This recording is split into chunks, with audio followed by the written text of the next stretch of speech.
Bang, mungkin bisa dijelaskan. Oke, awal introduce dulu bang dari mana gitu, siapa dari mana? Oke, baik. Terima kasih. Perkenalkan, nama saya Sony Dola Silaban, STSH. Saya Ketua DPD Kabupaten Tangerang, Komite Nasional Advokat Indonesia. Demikian. Oke, mungkin bisa diceritakan bang agenda KNAI hari ini itu seperti apa bang? Baik, terima kasih. Agenda KNAI hari ini adalah kami tetap pada pendirian kami dan kami mendukung Polri di bawah Presiden. Dengan alasan seperti apa? Bisa dijelaskan? Baik, yang pertama sesuai dengan amanat konstitusi Undang-Undang Dasar 1945 pasal 30 menyatakan kepolisian negara Republik Indonesia itu adalah alat negara. Nah, alat negara itu sama dengan Polri. Jadi dia bertanggung jawab penuh terhadap kekuasaan eksekutif. Siapa kekuasaan eksekutif itu? Adalah Presiden.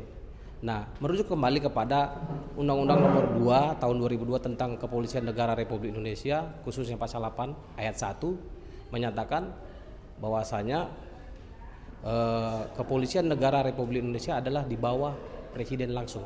Jadi sebenarnya sudah clear ya. Menurut saya tidak ada debat lagi karena undang-undang tersebut sudah menyatakan kepolisian itu di bawah langsung oleh Presiden. Nah, pasal 2-nya dikatakan di situ bahwasanya pemberhentian dan pengangkatan kepala kepolisian itu dilakukan oleh Presiden atas persetujuan oleh DPR. Demikian. Kekhawatiran apa sih bang yang paling besar bagi abang sebagai advokat jika Polri di bawah kementerian nanti? Ya, banyak sekali kekhawatiran kami ya, terutama kami advokat. Jika kepolisian ini di bawah kementerian, menurut saya akan terjadi konflik of interest. Ya, pada dasarnya kepolisian sudah bagus di bawah Presiden. Kenapa? Karena memang kalau jika di bawah kementerian, tadi seperti ketum kita mengatakan, anggarannya mungkin akan dipotong. Ya, proses penyelidikan dan penyelidikan akan terhambat karena kekuasaan tadi di bawah oleh kementerian langsung.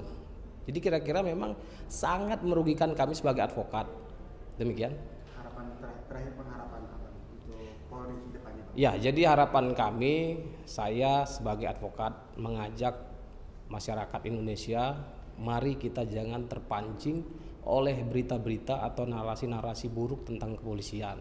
Jadi kami berharap kepada kawan-kawan Komisi 3 DPR RI, kepada Presiden Republik Indonesia, kami sangat berharap polisi tetap di bawah Presiden agar tidak ada dualisme komando, jadi tidak ada chaos dalam struktural keamanan nasional. Demikian. Terima kasih bang. Oke bang, mungkin bisa dijelaskan dari siapa dari mana bang?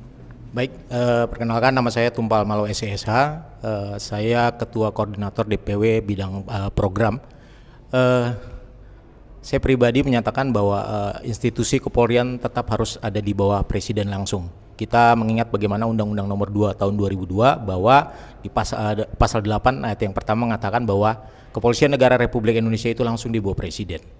Kemudian pada yang kedua, Kepolisian Negara Republik Indonesia itu ada di bawah Kapolri dan bertanggung jawab penuh langsung kepada Presiden atas perintah undang-undang. Jadi kalau kemudian Kepolisian Negara Republik Indonesia itu ada di bawah kementerian, yang kita khawatirkan nanti akan terjadi hal-hal yang tidak kita inginkan. Artinya akan terjadi yang namanya dualisme kepemimpinan. Prinsipnya begini, bahwa urusan keamanan dalam negeri itu adalah urusan nasional. Jadi tidak bisa dipersempit dengan sektoral kementerian. Jadi kita tetap berpegang teguh bahwa Kepolisian Negara Republik Indonesia itu harus ada langsung di bawah Presiden. Demikian. Tapi kekhawatiran terbesar abang sebagai advokat jika Polri di bawah kementerian itu apa sih bang? Pertama, memang akan terjadi, kami menduga akan terjadi pemangkasan biaya. Dengan pemangkasan biaya itu sendiri, kerja rekan-rekan kepolisian itu akan menjadi tidak maksimal. Akan banyak hal-hal yang saya pikir jadi nanti garis komando atau apapun juga jadi terbengkalai oleh karena anggaran itu sendiri. Jadi apa yang sudah berjalan dengan saat ini, yang sudah berjalan dengan cukup baik, saya pikir tetap dipertahankan. Karena kepolisian kita untuk saat ini adalah, kita motonya adalah moto presisi dari Kepolisian Republik Indonesia. Maju terus Kepolisian Negara Republik Indonesia. Kalau dampak langsung terhadap advokat itu apa bang? pada dasarnya kami akan sangat sulit untuk kemudian kami bagaimana kami mendapatkan kejelasan tentang bagaimana penanganan kasus yang nanti kemudian kami akan tangani. Mungkin keterbatasan juga dengan anggaran itu sendiri, rekan-rekan dari kepolisian juga mungkin akan sangat sulit untuk melakukan kinerjanya mereka. Demikian. Oke, bisa diperkenalan dulu Bang. Baik, perkenalkan nama saya Muhammad Febi Faisal, sarjana hukum, kebetulan menjabat sebagai Ketua DPD KNAI Kota Tangerang. Mungkin tanggapannya Bang, KNAI bersuara agar Polri tetap di bawah Presiden. Baik, untuk kami konsisten sekali terhadap peraturan-peraturan dan perundang-undangan yang sudah berlaku sampai saat ini, bahwa Kepolisian Negara Republik Indonesia tetap lebih konsisten apabila di bawah kepemimpinan Presiden.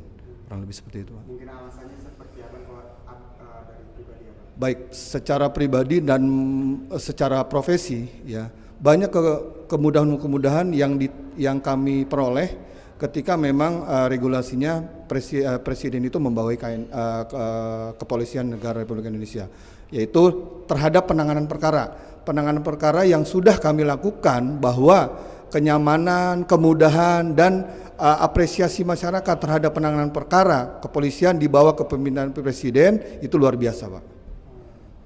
Seperti apa Bang contohnya? Contohnya penanganan perkara di SPKT, contohnya seperti itu. Jadi kalau SPKT itu kita diberikan arahan-arahan dulu untuk kemudian kita bisa diarahkan kepada korban, kepada klien kami sebagai advokat untuk bisa membuka laporan polisi, seperti itu. Mungkin dampak terburuknya apa sih Bang jika Polri di bawah kementerian Bang? Baik, jadi sangat berdampak ketika polisi itu dibawa ke kepemimpinan kementerian ya, karena buat kami sebagai advokat itu merujuk dari undang-undang dan peraturan undang-undang Polri ya, Undang-Undang Nomor 2 Tahun 2002, bahwa presiden itu punya kewenangan langsung untuk memberikan support kepada kepolisian, institusi kepolisian negara Republik Indonesia terkait proses penanganan perkara dan lain sebagainya. Kurang lebih seperti itu. Mungkin harapannya ke depan Bang untuk Polri dari Abang itu seperti apa? Baik, untuk Polri khususnya harapan saya bisa memperkuat sistem internal dari Polri untuk bisa lebih mengayomi masyarakat, lebih bisa dicerna kepada masyarakat agar bisa memberikan edukasi terhadap penanganan perkara, khususnya karena saya sebagai profesi advokat. Baik, terima kasih. Ya.